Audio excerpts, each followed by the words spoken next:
Selamat malam pemirsa. Jumpa lagi dengan saya Hari Abe di program Bincang Sosial. Pada malam hari ini kita kedatangan seorang tamu, sobat saya, seorang pengusaha di bidang kuliner yang mempunyai jiwa sosial yang besar. Beliau bernama Bapak Ahmad Rida dan saya biasa menyapa dengan Uda Rida. Selamat malam Uda. Selamat malam Mas Ari, selamat malam teman-teman yang Apa kabar ini, sehat? lain. Alhamdulillah sehat. Oke. Semoga kita juga semua sehat ya. Udah, kita langsung ke pertanyaan aja nih. Ya. Ya. Apa yang mendorong Uda Rida ini untuk berangkat ke tempat-tempat bencana, tempat musibah, ya, untuk membawa bantuan gitu? Apa yang mendorong? Ya, jadi saya mungkin sama dengan yang lain. Saya juga baca berita, saya menonton berita di TV dan juga di media sosial. Dan kalau seperti kita ketahui, mulai 2018 itu banyak sekali bencana alam yang sangat menyita perhatian waktu itu adalah yang di Lombok, dan itu sangat berkesan sekali karena masifnya dampaknya. Lombok itu apa udah bencananya? Lombok. Nah, Lombok ya. Apa tuh? Bencananya gunung meletus atau gempa bumi atau? Yang gempa di Lombok. Oh, gempa ya, oke. 2018. Ya, jadi walaupun sebelumnya sudah sering melakukan kegiatan sosial, tapi mulai dari 2018 itu di Lombok terjadi gempa yang besar mulai dari sebelum bulan Agustus itu 6,4 skala Richter itu udah cukup besar, dan dalam selang waktu berapa hari setelah itu kena lagi 7 skala Richter yang membuat kondisinya makin parah. Nah, jadi ya kita sama-sama dengar, nonton di berita kan, dan saya berpikir apa yang bisa saya bantu. Dan saya juga sebetulnya kalau ditanya ya belum tahu mau bantu apa. Tapi setelah saya pikir, saya punya rumah makan kecil, punya tim dapur yang bisa masak. Nah, saya mulai dari situ. Karena rumah makannya khas Padang, jadi kita bikin rendang gitu, Mas Ali. Oke. Kita bikin rendang dalam jumlah yang lumayan banyak, dan dengan modal itu saya memberanikan diri datang ke Lombok. Oke. Nah, ini kan jauh nih Lombok ya. Kan udah tinggal ya. di Bogor ini, ya kan? Jauh. Dan saya kira juga daerah bencana lainnya jauh nih dari Bogor ya. Itu apa aja nih tantangannya gitu udah? Kan udah langsung ke lokasi. Jadi pertama tantangannya, saya belum kenal siapa-siapa di sana. Yang kedua, akses ke sana juga masih rawan. Dan kemudian saya juga masih belum tahu apakah kalau saya bawa makanan itu mereka akan antusias menyambutnya gitu. Oh, tapi ya. yang saya punya hanya itu. Nah, gimana caranya udah? Nah, jadi sebetulnya saya juga memulai sendiri, karena saya yakin nanti pasti ada banyak teman-teman yang punya pikiran yang sama, tapi mereka belum berani untuk terjun. Yang kedua, mungkin mereka tidak punya waktu cukup untuk melakukan. Nah, jadi saya punya waktu itu ada satu orang teman yang ada di sana. Saya kontak teman itu, akhirnya saya sampai di sana, dijemput sama teman kita itu, dan akhirnya mulailah dibawa ke rumah kenalannya lagi. Oh, oke. Saya tinggal di rumah salah satu tokoh di Lombok pada saat itu. Di situ mulai karena saya ada di lokasi bencana dan tinggal di rumah keluarga yang benar terdampak bencana, sehingga saya bisa merasakan apa kebutuhan mereka. Kalau nggak salah kan Jadi selain hari pertama saya hanya merasakan, saya hanya ingin memahami apa yang mereka perlukan, dan ternyata memang mereka butuh makanan, dan mereka butuh makanan yang fresh, karena sudah berhari-hari mereka hanya makan Indomie. Dengan keterbatasan tidak ada air, akhirnya Indomie itu dimakan seperti kue, jadi tanpa air. Lalu di sana udah gimana tuh cara menyediakan masakannya jadi mateng tuh gimana? Di sana kan daerah bencana tuh semua berantakan tuh, gimana caranya? Nah, jadi akhirnya saya menemukan satu orang, sebetulnya dia masih muda ya, tapi kemudian saya tahu juga dia ada keluarga. Nah, orang ini antusias dengan apa yang saya lakukan gitu. Dia mulai dari simpati dengan kok saya jauh-jauh ke sana mau bantu. Nah, jadi teman ini yang saya ajak untuk bikin dapur. Jadi akhirnya kita ke sana, saya kasih tahu, dan kamu masak, kamu cukup bikin nasi, nanti saya kirimkan rendang dari Jakarta. Oh, oke, rendangnya dari Jakarta ya? Jadi ya, saya datang ke sana, saya ketemu orang yang bisa saya ajak kerjasama, dan ada dapur yang masih utuh, karena kebanyakan di situ rumah-rumah juga banyak yang roboh. Iya, betul. Nah, begitu ketemu sama mereka, dan ternyata mereka sangat komitmen. Yang teman yang diajak kerjasama sangat komitmen. Saya pulang lagi ke Jakarta, ya udah mulai kita masak rendang, kirim ke Lombok. Luar biasa. Jadi ini di daerah lain juga begini ya? Apanya? Di daerah-daerah lain kan udah, kalau nggak salah kan ke Pangandaran juga kan waktu itu ya? Nggak salah, ya kan? Ke ya. Daerah mana? Jadi kalau Banten ya, Banten ya, oke. Ya, Tanjung Lesung. Tanjung Lesung ya, oke. Itu juga dengan metode yang itu, sama ya? Dekat Carita ke sana lagi. Ya betul. Itu juga sama ya metodenya. Kalau Carita itu saya masih bisa bikin makanan dari rumah. Oh, oke. Kita bawa ke sana. Karena nggak begitu jauh ya. Tapi kalau untuk yang remote itu kita ajak kerjasama orang-orang yang kita yakini punya komitmen yang sama. Oh, oke. Ya. Jadi di Lombok kita lakukan itu sampai berbulan-bulan. Alhamdulillah mereka mau tiap hari masak, terus mereka juga membagikan langsung dari kampung ke kampung sampai naik gunung. Gitu. Berapa bulan udah di sana di Lombok?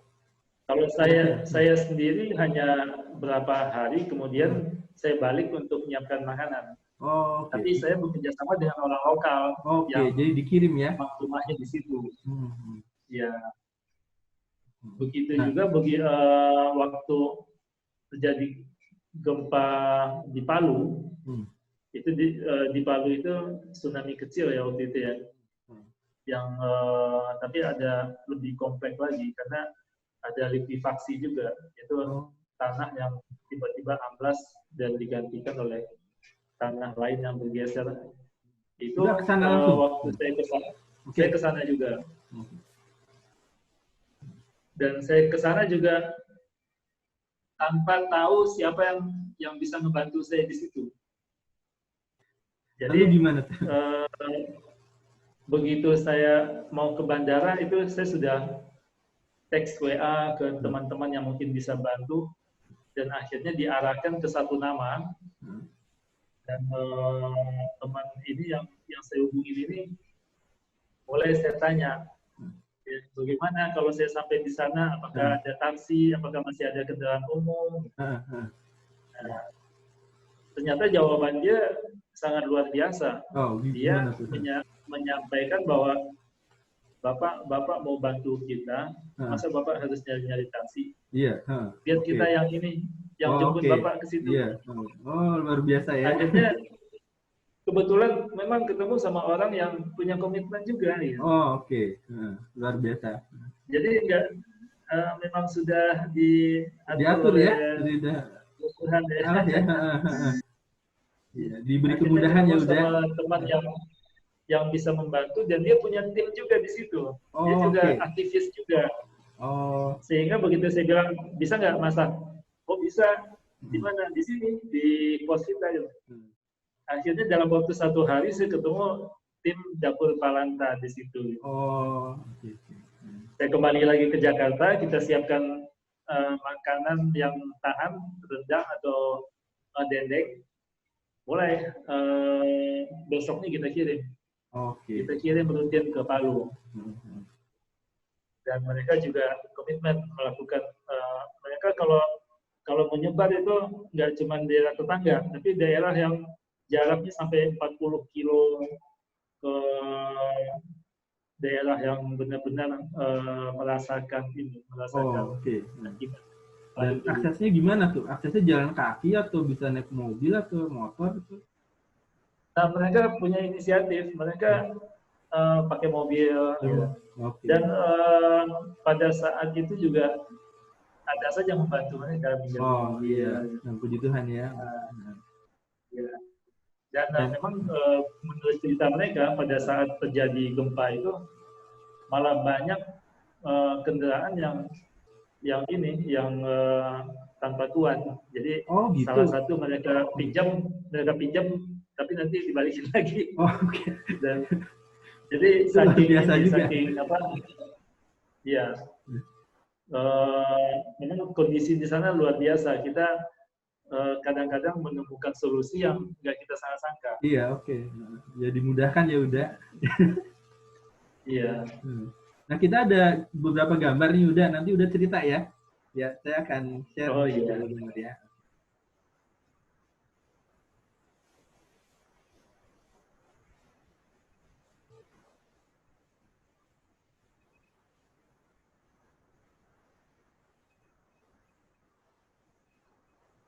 Ya, ini waktu kita di Lombok. Di mana nih? Lombok. Di Lombok Barat, ya. Ya, jadi kita memberikan bantuan kepada warga di sana. Ini kedatangan saya yang ketiga kali ini. Oh gitu.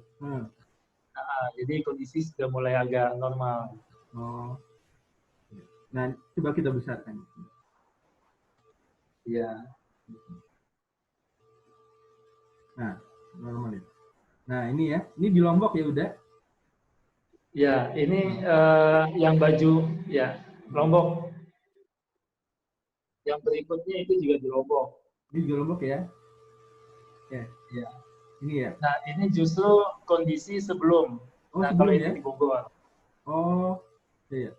Kalau yang ini di banjir di Bogor berapa bulan yang lalu ya? Iya. Akhir 2019. Ini udah sendiri. Yang akhirnya berdampak juga ke Jabodetabek gitu. Lanjut. Nah, ini di mana udah? Ini ya, di sini ini masih situasi banjir yang sama, tapi ini di Kampung Pulo. Daerah yang dari dulu sudah langganan banjir, dan kemarin ternyata kebanjiran lagi. Tahun berapa itu ya? Ini kebetulan ini ada anak-anak sekolah yang mau ikut kita untuk menyampaikan bantuan. Yang ikut bantu ya justru. Ya, jadi mereka ketemu kita di satu tempat, terus kita bareng-bareng ke sana. Ketemu sama Bapak LT-nya gitu. Ini alumni juga turut serta ini ya, bantu ya. Ya, jadi karena alumni melihat kita sering ke daerah bantu korban, jadi mereka ngajak kerjasama sehingga pada saat itu saya datang atas nama alumni FUI. Iya, luar biasa. Kemudian ini ada lagi. Nah, ini apa nih udah?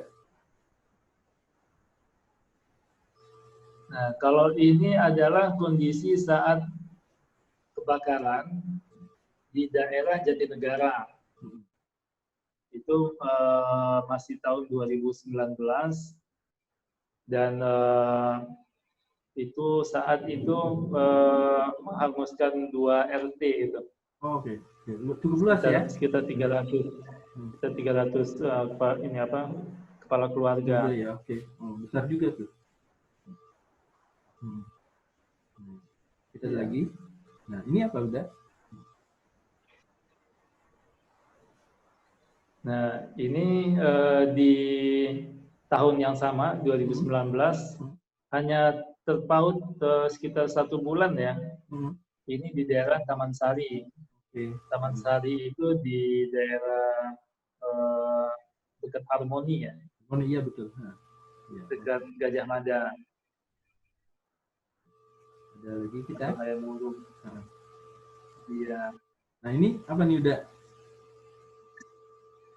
Nah ini bulan Januari tahun 2020 itu yang banjir yang cukup besar yang terjadi ini di Villa Nusa ini, Villa Nusa Indah. Kasih ya? Yang dampaknya sangat parah di sini. Jadi pada akhirnya nanti kena ke yang lain juga, sampai ke Jakarta semua juga yang banyak memakan korban rumah juga itu. Berarti sama tim ini udah berangkatnya ya ke Bekasi, Villa Nusa? Iya, ini air baru surut ini. Ini baru beberapa jam sebelumnya itu mereka masih banjir itu sampai ke dada atau di tempat tertentu juga banjirnya sampai berapa meter. Nah, jadi mereka udah semalaman ini nggak makan, semalam ada yang udah 2 hari, ada yang udah baru 1 hari, mereka belum mendapatkan makanan. Iya. Ada lagi. Nah, ini apa nih udah? Ini kayaknya udah PSBB ya? Nah, ini udah mulai saat COVID ya. Baru sekitar 2 bulan yang lalu. Dan jadi karena teman-teman juga tahu kita melakukan bantuan, akhirnya mereka juga ini minta kita terusin untuk COVID juga gitu. Oke.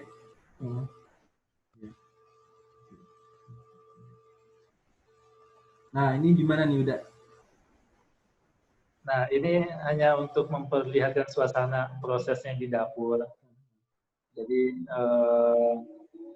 ya di kita Jakarta ini ya? Setiap hari hal ini yang kita lakukan persiapan, mulai dari masak, packing, dan biasanya menu kita itu nanti mungkin ada di gambar yang lainnya ya, cukup bergizi lah, nasi, ayam, sayur, dan kadang-kadang juga kita ganti menunya gitu. Ini seperti ini ya, gini. Contohnya ya. Ya.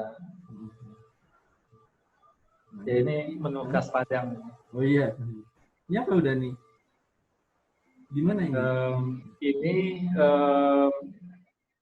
menceritakan kita nggak hanya membantu yang korban bencana, tapi secara rutin kita juga membantu anak-anak yatim. Kalau ini ada di daerah Rawamangun. Rawamangun ya, oke, luar biasa. Ya demikian ini.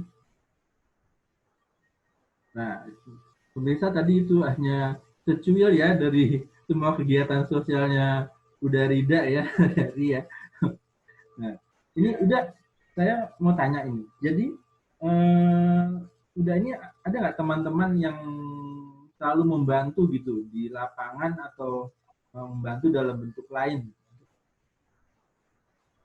Ya, jadi awalnya waktu saya melakukan, saya ingin melakukan dengan memberikan contoh dulu gitu, Mas. Jadi begitu ada berita, saya langsung terjun, kemudian saya kasih tahu ke teman-teman, saya lagi membantu daerah tertentu, daerah A, ada yang mau ikut apa enggak. Oh gitu Dan ya. ternyata reaksi dari teman-teman itu sangat luar biasa. Biasa ya, oke. Mereka begitu mereka tahu saya sudah jalan, itu biasanya mereka WA, mereka titip, karena ternyata teman-teman ini sebetulnya punya niat yang sama, punya rasa yang sama, tapi mungkin mereka tidak punya waktu untuk melakukan. Jadi saya sebaliknya, saya punya waktu yang lebih dan masih punya tenaga untuk melakukan gitu. Nah, jadi sangat banyak sekali teman-teman yang akhirnya terlibat dan sudah tahu kalau ada kejadian itu, mereka sudah nanya ke saya, kamu ke sana nggak? Ya, saya ke sana. Dan sebetulnya untuk tragedi di Palu, terus terang itu bukan dari saya awalnya gitu, justru dari teman. Oh gitu ya. Pertanyaannya, kamu nggak bantu Palu? Jadi akhirnya saya jadi tertantang. Oke, saya bantu Palu.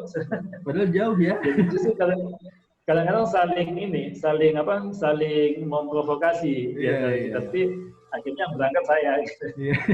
Karena mereka dengan perannya sendiri, saya dengan tenaga dan waktu, kemudian juga makanannya, nah mereka dengan dananya gitu.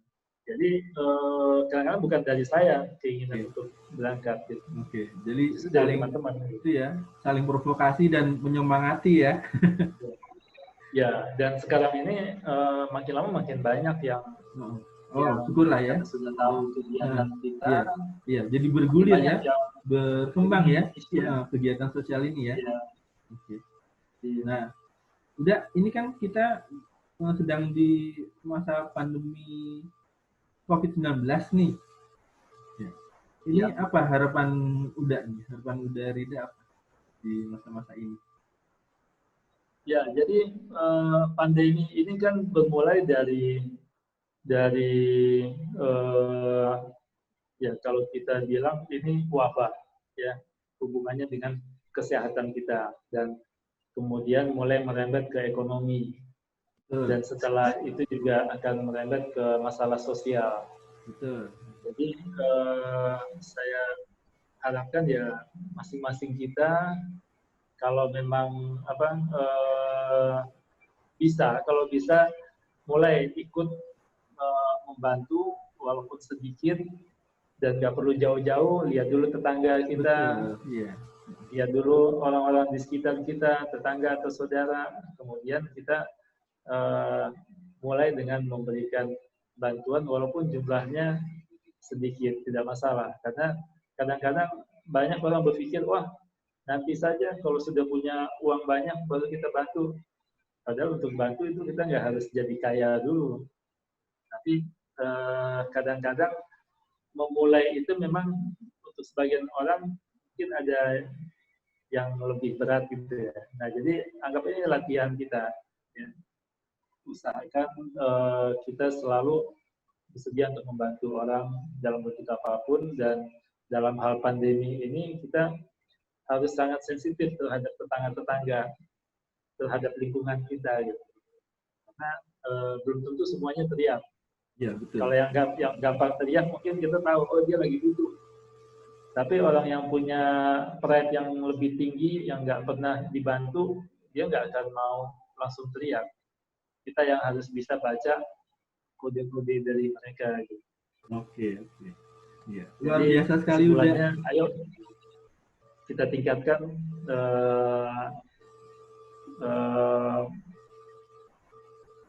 tingkatkan kepedulian sosial kita terhadap lingkungan. Ya. Oke. Ya.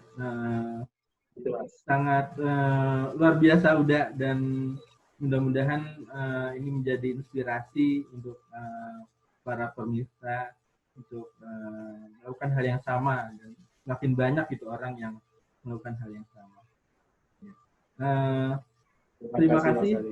Terima kasih udah Rida atas kehadirannya di program Bincang Sosial ini. Saya doakan Uda tetap sehat ya Uda, ya, dan tambah sukses ya. Terima kasih Mas Ali. Iya, oke. Amin, amin. Amin. Mas Ali juga dan teman-teman yang lain semoga selalu sehat dalam menghadapi pandemi ini. Amin. Ya. Oke. Demikian pemirsa sekalian, bincang-bincang kita pada malam hari ini dengan Uda Rida. Sampai ketemu lagi di acara Bincang Sosial lainnya. Terima kasih, selamat malam, salam sehat, salam sukses.